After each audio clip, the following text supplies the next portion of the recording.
Okay, we're recording now. So, Jamie Slaughter, you've got the floor. Okay. All right. Well, welcome back. Thank you for coming back to this. This is the last installment that, in broad strokes, is covering the course of tank battles and armor engagements in the Battle of France in 1940, primarily between the French and the Germans. Of course, a little emphasis on the British along the way. So, this last phase is Dunkirk to surrender. And this covers approximately the last 3 weeks of the war or so, including the battle around Dunkirk and then Fall, which is the final battle or the invasion of France after Dunkirk, where the German army turns south and west, and before the armistice. Now, one of the most interesting aspects of the Dunkirk battle is, of course, the halt order, because we just actually discussed the battles around Arras and the Arras counterattack and how that Allied armor counterattack ultimately failed for any number of reasons, but it was kind of a jarring experience for the Germans, who had already had some reservations about the speed of their armored advance, and combined with that Allied counterblow, it caused a little bit of concern, to say the least. Now, in the post-war historiography of the Battle of France, this order has been discussed and rediscussed, and there's so much mythology around it, especially after everybody's memoirs came out, Guderian's, the stuff that von Rundstedt said, other officers who were associated with these people directly or indirectly, and what was the nature of the order, where did it come from, and why did it happen? Because everybody still wants to know today, why did the British Expeditionary Force and 100,000 French get away at Dunkirk? And it's mostly blamed on the fact that the German panzers stopped well short of there. Was it Hitler? No, not really. What you've got to look at, and what really kind of causes this to happen, is von Kluge and Rundstedt decide on the 23rd of May that what they really need to do is close up and consolidate their forces. And that discussion turns into what it's going to do is turn into the halt order. Now, it's not really so much a order to completely halt as it is to consolidate, so they have the ability to deliver a more decisive blow against their enemy wherever they may appear. And again, this is after Arras. This is after that scare. This is after the problems after the breakout of Sedan. And what you're really looking at, if we're honest about this, is that the Germans themselves are, in the Battle of France, really beginning to figure this process out. So it's gone beyond paper. The Battle of France is not really that comparable to the battle in Poland. So this is the first time that the Bewegungskrieg is really getting put into action in a more applicable sense against a larger foe that's better prepared. And with that memory of the French being a particularly tough opponent during World War One. After the consolidate, or the close up order, to consolidate forces on 23 May, you get the 24-25 May reaction to this, which is you get a lot of commanders, especially of individual panzer divisions, having the same reaction they did after they were told to slow down at Sedan, which is, this is ridiculous, let us go. We've got the British on the run, we've got the French on the run. We need to press. And again, one of the things that I think we often miss from a historical perspective is how long it actually takes sometimes, even with good communications, and the communications were fine in May of 1940, to sort out a problem or a disagreement.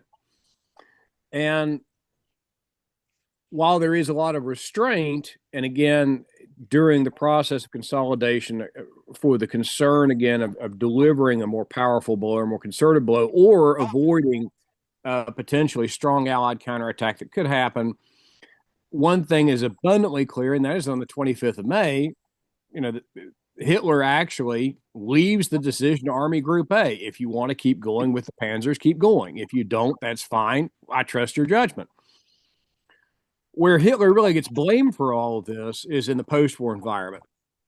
And again, Guderian, von Rundstedt, people of that nature are trying the best they can to lay all the blame at the feet of Hitler for all the mistakes and mishaps that happened during the course of the war, to actually make themselves look better. And he's dead. He's the ultimate bad guy. So people really don't question this for the longest time. So it's not really, to be honest, Hitler's fault. It's an army reaction that is probably grounded in some common sense because they're not really comfortable yet with this. The people commanding the army groups are less comfortable by far than the people commanding the panzer divisions, who want to keep pressing forward. Now, ultimately, of course, this does affect the battle and the evacuation at Dunkirk. While the panzers are halting and the consolidation is going on, Operation Dynamo is getting ready to go into effect. The German infantry divisions and the Luftwaffe are keeping up the pressure on what is a increasingly what's a shrinking pocket around Dunkirk of many of the best French divisions that were held in the north in the beginning of the war.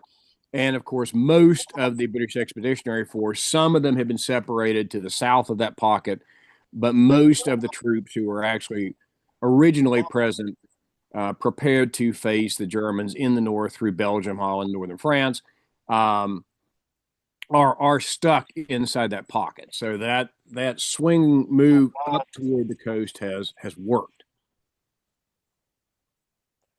This is really important to mention. I think it doesn't stick strictly with the theme of the tank battles, but it does kind of start to set some of the tone that we're going to see for some of the rest of the war. And interestingly enough, these topics are really avoided, I think, in discussion of the Battle of France very often. It's not brought up a lot. Right before or during the course of a lot of this happening, you got two serious war crimes committed by the German military on the way to Dunkirk or shortly thereafter.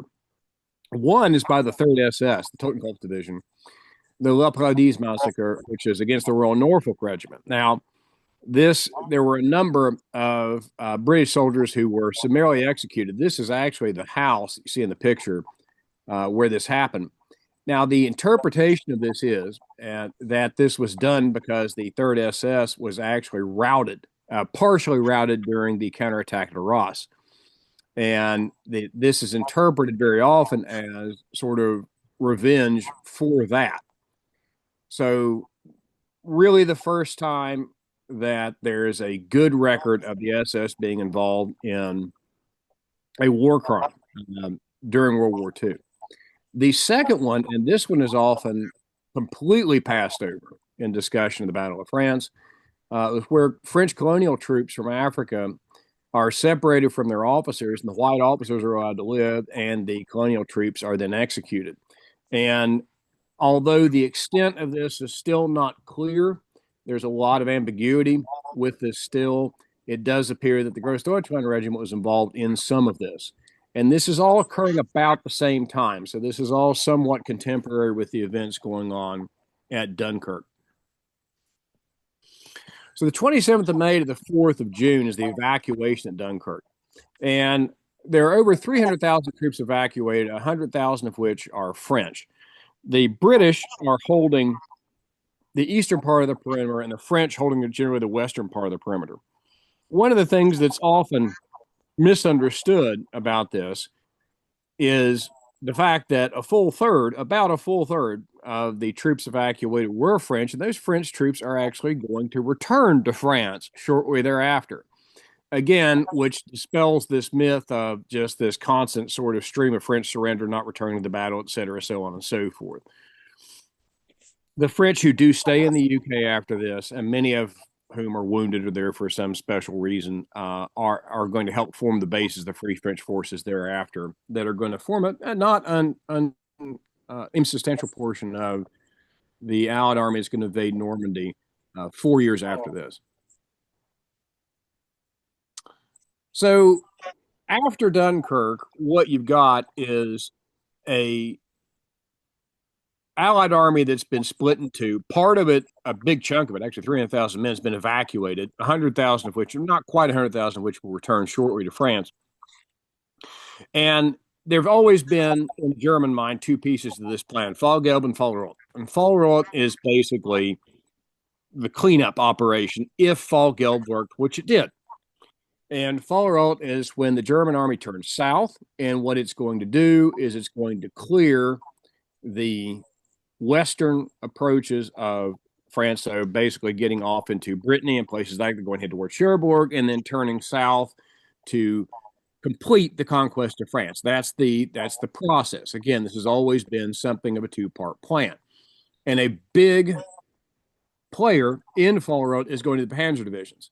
The problem for the French, because the British are mostly gone, there are some British troops who are isolated with the French in the south, is that the bulk of their armored forces, especially their larger armored forces, their better trained armored troops, were in the north. And they're now basically either captive or fighting isolated actions or will soon be prisoners.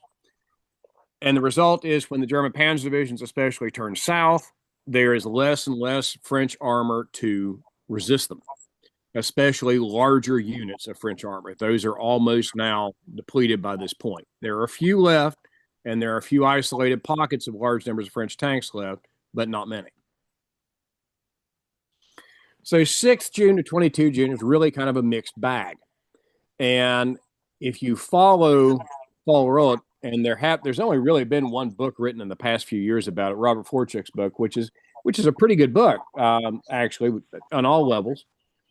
A lot of the beginning of the book talks really about Fall Gelb, but the portions on Fall Roth, a lot of the stuff in the book is about the only place you'll find it in the modern historiography. The Panzer advances south and to the west are very rapid. Now, here's the catch. There are a few big delays, but not many. We'll get to those in just a minute.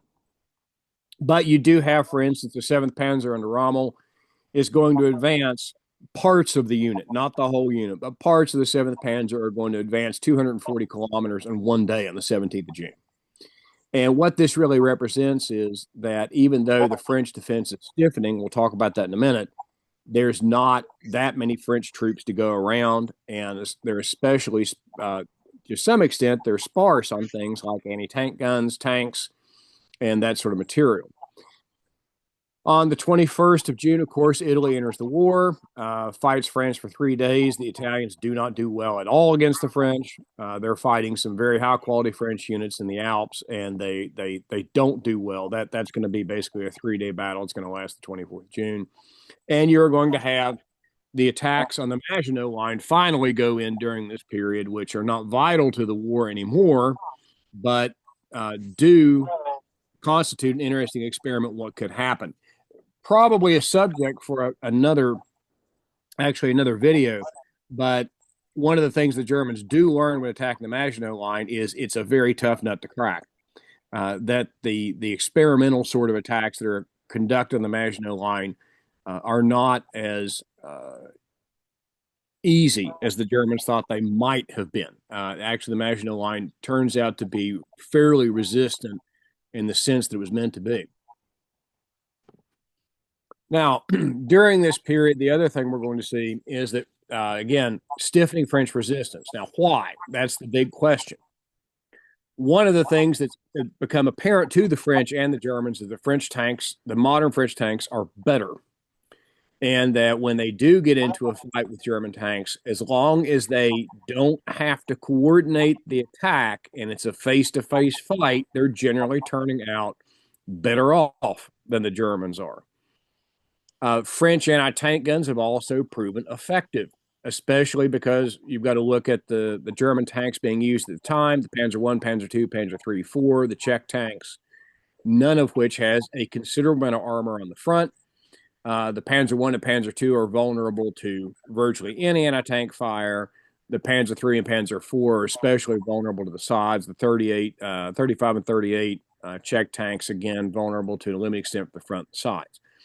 One of the other things the Germans are going to figure out during this period that's going to extend into later periods of the war is that commanders are going to need to be exposed in order to really kind of control the battle, even though they have good radio communications. And German panzer commanders, especially, are going to start being uh, witnessing rather high casualty rates in an effort to keep their tanks under control. Now, that's part of the cost they pay for their ability to fire and maneuver like they do. The Weygand line, so Paul Weygand takes over after Gamelin is sacked, and it is Weygand decides he wants a defense in depth with a better approach to defense. Now, this works, but the problem is the French don't have a lot of time to really make this work. So the defense in depth that they improvise involves formations basically referred to as hedgehogs, which really are kind of like little boxes, is the best way to think about them. And little boxes or miniature fortifications or little mini forts that the French are going to place along lines of advance or likely lines of advance that are going to be really tough nuts to crack. They're going to require a considerable amount of firepower and effort to dislodge or break into in order to reduce them. And this does prove effective, but the problem is that France is reduced to about 66 incomplete divisions now. They have a considerable amount of territory, roughly about 400 to 500 miles of territory to try to cover. They're outnumbered over 2-1 at this point. The Germans have virtual complete air superiority. And even though the French are falling back on their remaining supply bases and the remaining sources of supply that have not been occupied or overrun by the Germans, it's not enough to really kind of turn the tide. They're beginning to figure it out, and the Germans are aware the French are beginning to figure it out. But the problem with the hedgehog defense and the problem with the local French armored counterattacks, which do happen and are quite effective in many cases, is that they're minimal, that there are not enough of them. And it's an effort that's just not enough to start turning the tide. And the hedgehogs and the little armored counterattacks the French are able to throw in are in isolated areas. And, we talked about the 7th Panzer Division earlier. They can't be everywhere they need to be. And this gives the Germans some very big gaps to exploit. And almost every time the Germans do find a significant gap in the French lines or punch a hole in the French lines, there's nothing like a tremendously effective counter blow that they would have anticipated or that they feared. And what you're really seeing is that German units are really now breaking loose into the interior central part of France, into the south of France. Paris is declared an open city on 10 June. It's occupied shortly thereafter. This is obviously demoralizing for the French. You keep in mind that even during this period, the bulk of the French population is within a short drive of France. I think the estimate is something like 70% of the French population today is within 50 or 60 miles of Paris, and it wasn't considerably different during time. The French armor during these engagements, again, is limited to local counterattacks and attacks, and they're effective, but they're just effective over a very short area, a brief area. They're not covering a lot of front. These aren't deep counterattacks that really do a lot to threaten German rear formations or to threaten to break up the German advances. They're successful many times. Most of the time, they're successful. But again, it's just a very limited effect.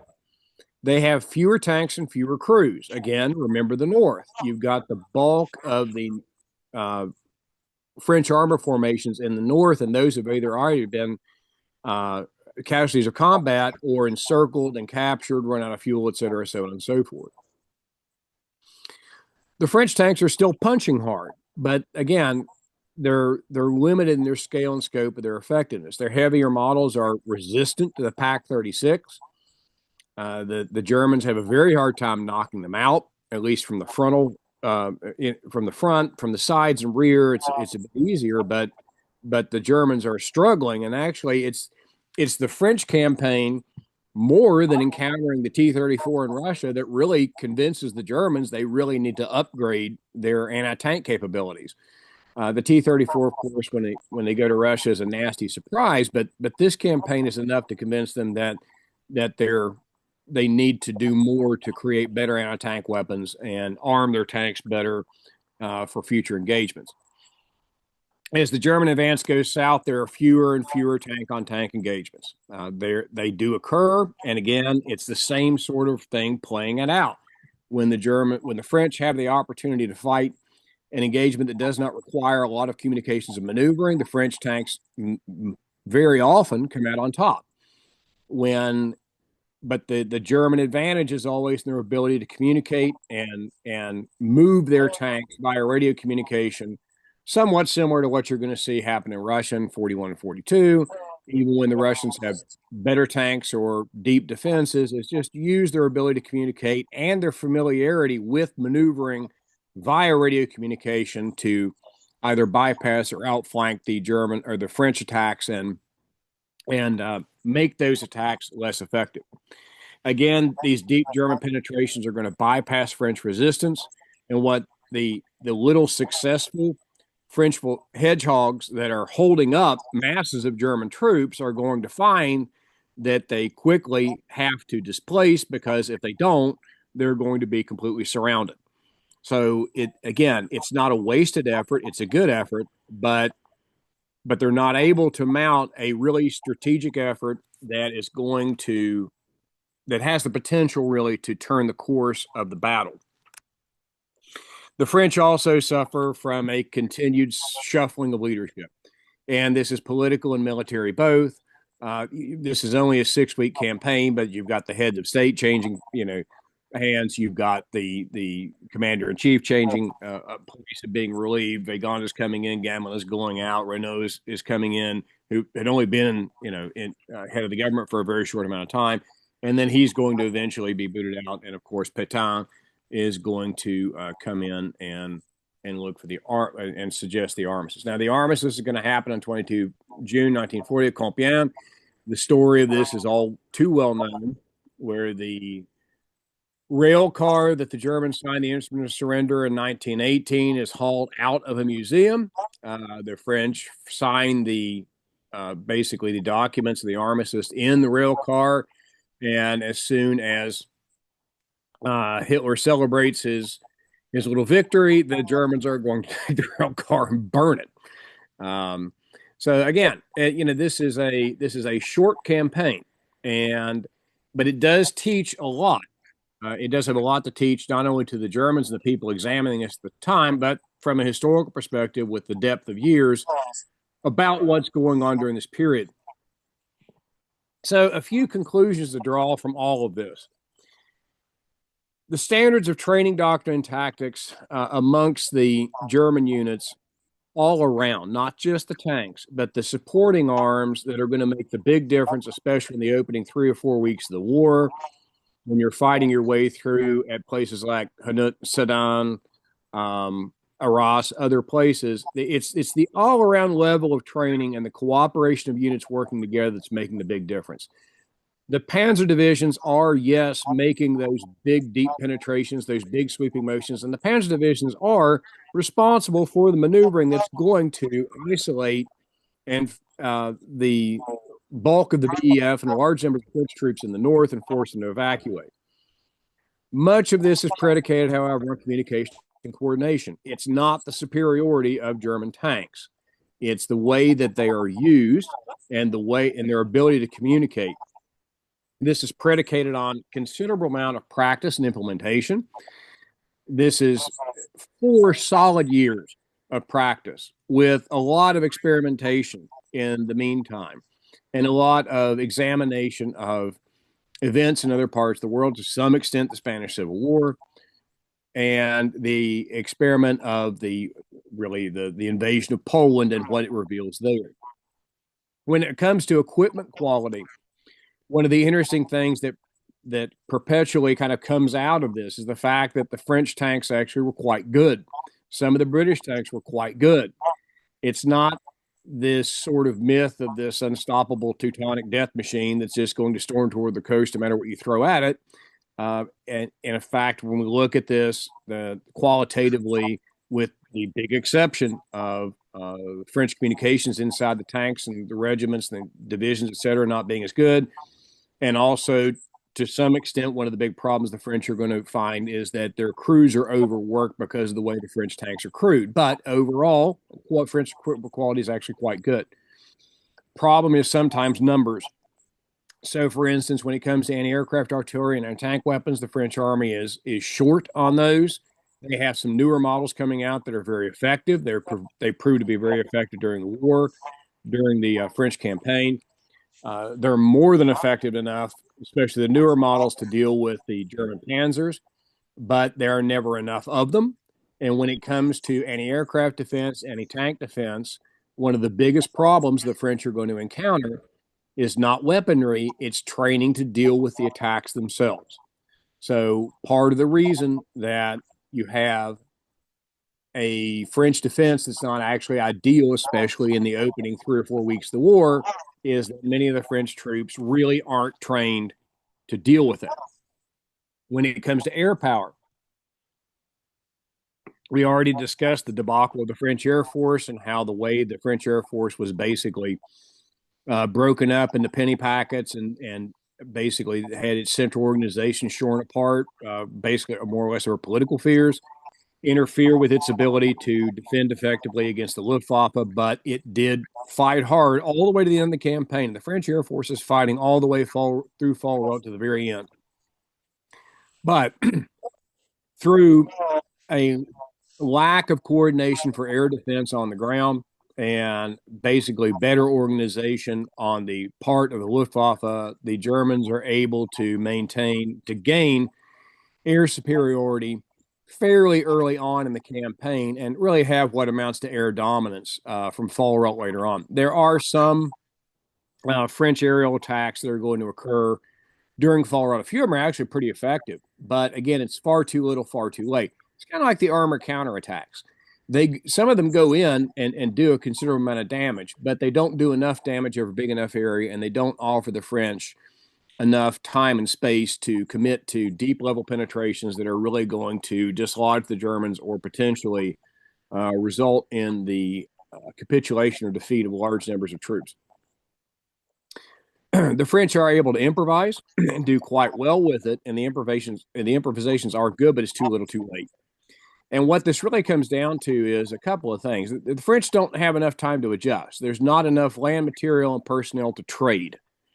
When you get into the campaign in the Soviet Union, that starts to change. But France is not nearly the size of the Soviet Union, and they basically run out of territory. The French do discuss actually carrying on the fight, even fighting from North Africa, but it just ends up being virtually impossible to do.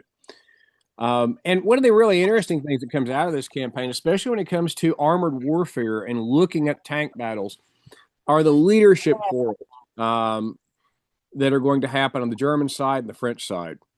And this is something that really needs to be examined more in detail pre-war and during the war. So what's going on before the war happens and what's going on during the course of the war. But the German side, the German leadership quarrels are more, okay, we kind of have it settled what we're going to do before we go in. And it's their quarrels internally have more to do with not being comfortable with the rapidity of the operation and kind of being a little bit nervous about the potential losses. And the French leadership quarrels with armored warfare have to do with the fact that they are not really preparing their army before the war to fight this really fast mobile war. And when the war comes and they start to see that they really need to do that, they don't have the ability to perform that. The troops are not.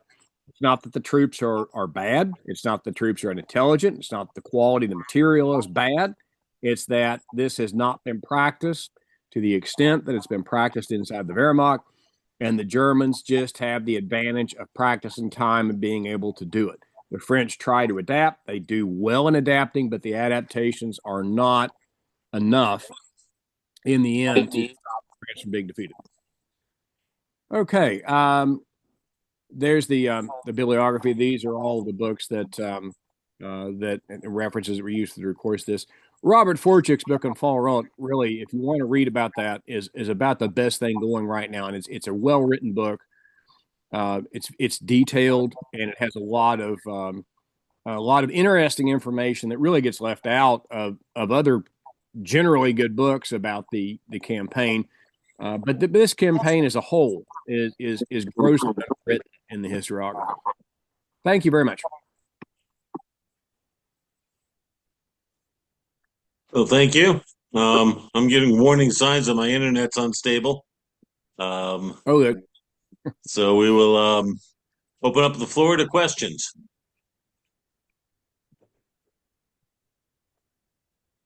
Yeah, Dr. Slaughter, great. Thank you for the great presentation. You addressed one of the questions I had early on by starting to talk about what some of the lessons learned by the Germans were.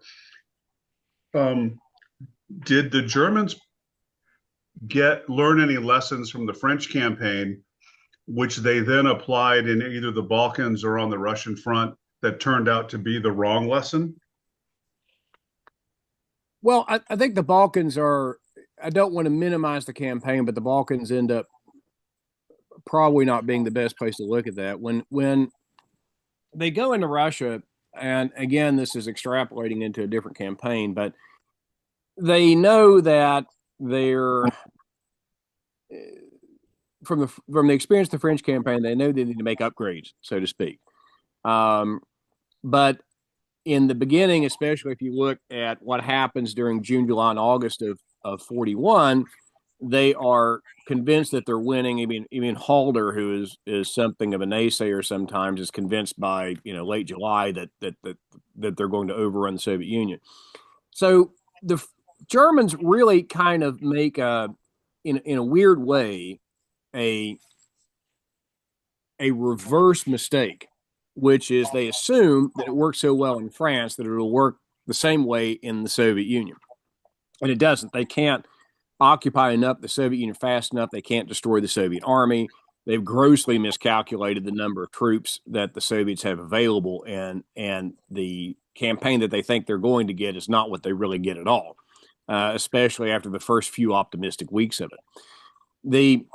When it comes to tactics and the doctrine that they have, there's some refinement between France and Russia. They do learn some very valuable lessons in France. One of the lessons they actually learn in France that I think quite valuable to them, that does get it conforms to their pre-war doctrine, and it really reinforces that, is the value of maneuver. Because when the Germans actually face the French tanks face to face, they get beat up pretty badly. And the Germans do learn that it's much better to actually maneuver around the enemy and communicate than it is to hit them head on. But one of the things they still encounter early on in Russia is the fact that their anti-tank guns are, especially when they hit the T-34 and the KV series and that sort of thing, are still not good enough. So even though they've worked to make those improvements, there aren't enough of them to really offset the Soviet advantage in tanks, even though the Soviet tanks are often handled quite awkwardly. And they kind of fall back on the same thing they did in France, which is to bring the 88s up when they can find them to deal with the Soviet tank threat that's kind of doing the same thing to them the French tanks did, until they can get a greater complement of more effective anti-tank weapons and better tank guns on their tanks, which really starts to occur more in 42. Terrific. Thank you.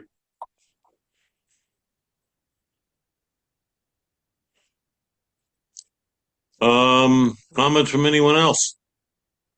I'd like to just follow up on Jay's comment, thanking Jamie for another stellar presentation on German operations against France. Very well done. And I do have one kind of follow-up question going to the import of communications. In all of your readings and in these books that you have in the bibliography, are you seeing any credit by the Germans to their historical research on the Mongol way of warfare that they then applied themselves in this blitzkrieg effort? Did you see any of the Anglo books documenting the history speaking to the Mongol origin of the German strategy, or is it only within the German books that you can find that Mongolian connection? You don't really see much from the Anglophone point of view on that. The Germans, the series that the MGFI put out years ago, Germany and the Second World War, and some of the material done from German scholars since then. I mean, there's other material that I didn't include in this. Most everything that I put in this bibliography is material that everybody can get here. Okay. There is other German material that's not included that I could go back and put in that does discuss more of the roots of the way the Germans kind of come up with some of these ideas. But the other thing, that the Germans, and I think this is really kind of important, is that most of what the Germans really come up with when we're looking at their Bewegungskrieg in the beginning of the war, and to the extent that it's effective into the first few years of the war, is that this is really drawn a lot from lessons that are taken directly from World War One. If you look at what happens in the 1920s, especially under von Seeckt and the experimentation that goes on, even though the Germans don't have tanks, one thing they do have is libraries and the ability to order books.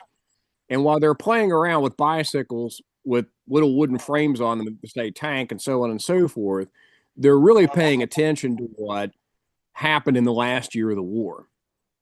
And what they're trying to do is find a way to correct the problems that they encountered, especially in the first 6 months of 1918, and then develop what the Allies did in the last 6 months of 1918. And by 1919, you already have the Germans working on this.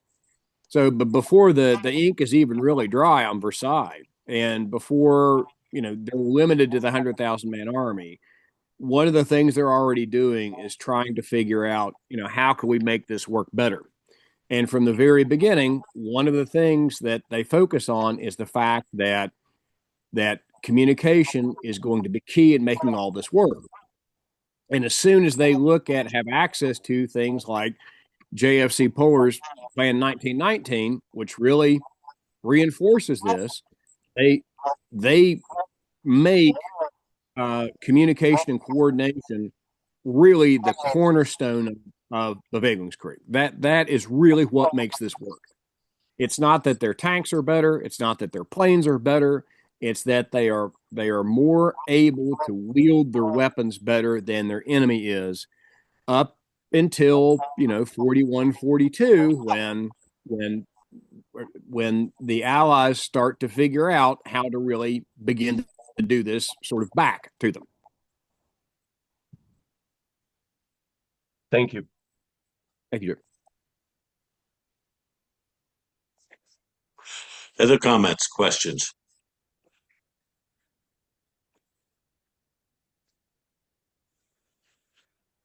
Well, I think if you got any closing remarks, Jamie, go ahead and make them, and I think we'll probably call it a day.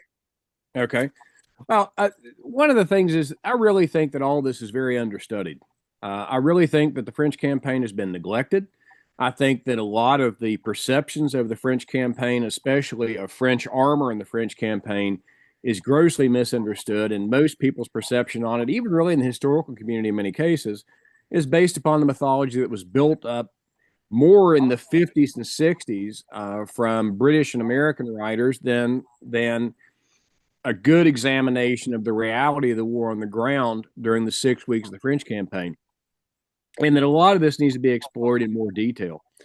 When we look at the the Wehrmacht, especially in its victories between 39 and 42 or so until 43, when they really start to get when they really start to begin to lose the war in earnest. One of the things that we're seeing is many times, especially at French expense, the fact that the campaign in France is really seen as a lot more of a cakewalk than it really was. That this is a really lopsided victory, and the Germans do win. That's not denying that, but that it's kind of mythologized in this sort of almost instantaneous French collapse, which it wasn't, and this sort of German superiority in all fields, which there weren't, but the superiorities were key. Certainly wasn't when it came to things like equipment, for instance. And I think that needs to be emphasized as well.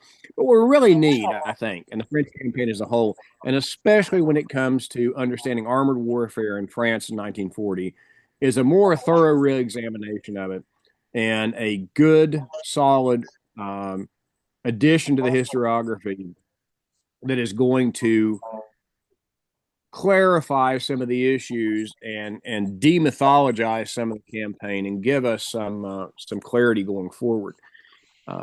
Because this is really the first time that this is really put into effect, and it's also where the Germans are going to start, making those tweaks. And this is again, the fall of France is going to make people look really retrospectively at the way they do things. The U.S. Army is going to change its operations manual beginning in July of 1940 in response to the defeat of France in 1940, because its operations manual is virtually a copy of the French operations manual. So, again, we just need to go back and re-examine this in more detail and start looking at the operations of armored units, especially in France in 1940, and digging through them and reassessing them and getting a better look at what really happened. Yeah. Now we are taking some actions on this. We did submit a proposal to Stackpole Books yesterday and got an immediate response back from them. So we may end up, uh, Jamie may end up getting a contract to work on a book for a couple of years. So this whole series of presentations may end up finally generating a book out of it all. That's I'm awesome. looking forward to that, hopefully. What? I said I'm hopeful, and I'm looking forward to that. Yeah, yeah. It needs to be done. I mean, I ended up, I was working for a while on a book with Nicholas Ederling called Understanding World War II, and I got it probably three-quarters done now, but I had quit working on it. But I ended up doing the whole France 1940 section, and when you go in there, and you look at sort of it in the bigger picture, the fundamental problem of the French army was that they hadn't upgraded their air force. And then the other fundamental problem is that they were actually outnumbered because the British hadn't bothered to build an army. So the British had a great air force and a great navy, but they sent over a little BEF, just like they did in 1914, a corps-size unit going over to England, going over to France. But in the interim 20 years, the population of Germany had gone up by 20 million, and the population of France had remained the same. So you could argue that the French 40 campaign suffered from the French not having an air force and the British not having a large enough army to commit. If the British had a army anywhere near the size of the French, because the population was similar to the French, if the British had deployed an army anywhere near the size of the French, then it would have probably been a different story. Yeah, and that gets into a lot of discussion over politics in the 1930s. From the French point of view, you've got, as I close say, the lean years, which are going to be 35, 36, and 37, when the birth rates are really low, because those correspond to the years that the French are involved in active operations against Germany on the Western Front. So that's part of it. And then from the French perspective, another issue that's happening about the same time is the fact that rather foolish decision to make conscripts 1-year troops beginning in 1928 keep the standard of training that kept the standard of training lower than it should have been. And by the time the French start to play catch up in 38, 39, it's kind of too little too late. And then from the British perspective, of course, the French before World War One, the French before World War Two are depending upon Britain committing to French defense of the continent, and the British are always reluctant to do so. The British Army is structured as basically as a colonial police force, more than a continental fighting force, and even though they fight hard against the Germans in 14 and 18. Again, it's just that it's the structure of their army is designed to help them deal with their empire rather than deal with continental commitments. And a tremendous amount of ink, actually good quality work, has been spent on looking at the problems specifically of the hesitancy of the British to commit, and then the problem of Belgian kind of reticence and neutrality in the late 1930s, and how you really get this perfect storm of Allied basically unpreparedness, whereas the Germans arguably were remarkably well prepared to fight the sort of war that they fought during 1940, and the Allies just kind of caught flat-footed, and a lot of it being realistically, and I think this is underemphasized, political complications that impose themselves upon military operations and actually lead to a pretty catastrophic defeat in 1940. Yeah, there's a lot of elements behind this. I mean, one of the problems the French had was that they didn't pull out of the Great Depression until about 1936. So Right, the whole and idea that of has to reforming do their Air Force, which they understood they needed to do, the French were right. the most advanced Air Force in the world back in World War One. The whole idea of reforming the Air Force just couldn't rise to the level of being properly funded until after they got out of the Great Depression, which was after 1936. So they Right, did start reforming the Air Forces, but they needed an extra year or two. yeah, and that kind of comes back to the way the French approached the Great Depression. So if you look at French monetary policy in 29, 30, 31, 32, and 33, what you really see is the French are using their gold reserves to kind of bolster the French economy. And what they're trying to do is keep the French economy afloat. So France doesn't really sink into the Great Depression. The idea being, really, in the beginning, that if they can keep the economy afloat, if they can bolster it, that maybe the Depression will end, and then France can kind of float out of it, more or less, so to speak. So kind of float upon the waves, and then let the flood water subside, and then France will be okay. But obviously, what happens by 32, 33 is actually you're at the height of the Depression. France can no longer sustain that, remarkably creative economic policy that kind of held them above the floodwaters compared to Britain and France. But compared to Britain and the United States. But as Britain and the United States are starting to kind of come out of the Depression in 32, 33, the French are really kind of nosediving into it. And then when you look at the French aircraft industry, boy, that's a large part of what I discussed in my book. What does that look like? Well, if it's just a matter of reforming the industry, that's one thing. But again, nothing in France is simple. Everything in France is incredibly and somewhat deliciously complicated.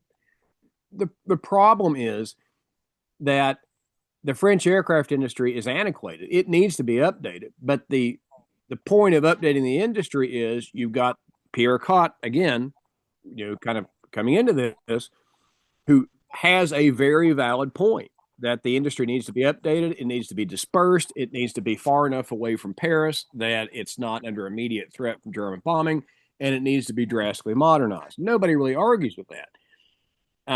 But when this topic comes up of partial nationalization, which Cot advocates for and gets, then that smacks of state ownership. And state ownership obviously makes everybody nervous, especially in relation to Pierre Cot, because he's obviously very far left. And you end up with Cot being very much on the side of French labor, whereas management would just as soon sometimes shut their factories down as have to deal with their labor.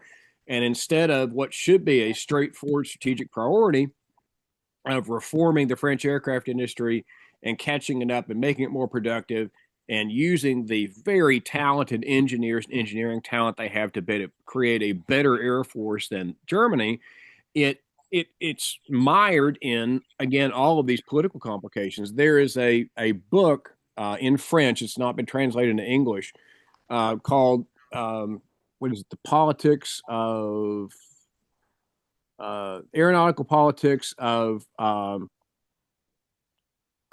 military in France, and that Thierry is the author. It's a fantastic book that goes into all of the detail you'd ever want to see about this. But you know, it again, it's a multifaceted problem. I think one of the things that kind of shades our view of what happens in France in 1940 is the fact that much of this has never been translated into English. And especially from the military historian community, none of this is really known. And what you end up with is a big void that makes a lot of our understanding incomplete, especially when it comes to material that's again printed in English. And French history has never been particularly popular in the Anglophone world. And if you look at the history of World War One, even, what you'll find is there is a dearth of material on the French war effort in World War One in English, even though the French bear the burden of the fighting on the Western Front. There's just not that much there. Now, we could get into sociological discussions about why that is, but all of these problems are significantly deeper than sometimes the superficial view we give them. I'm sorry if that's too much of a extrapolated answer, but I think it really deserves some consideration. It's a great answer. Thank you. Any other questions? All right. Well, let's go ahead and call it quits for the night. And thank you all for coming. And thank you, Jamie, for another great presentation. Thank you very much. Thank you, Jamie. Great one. Great time. Thanks. Thanks, Jamie. Thanks, guys. All right. Take care.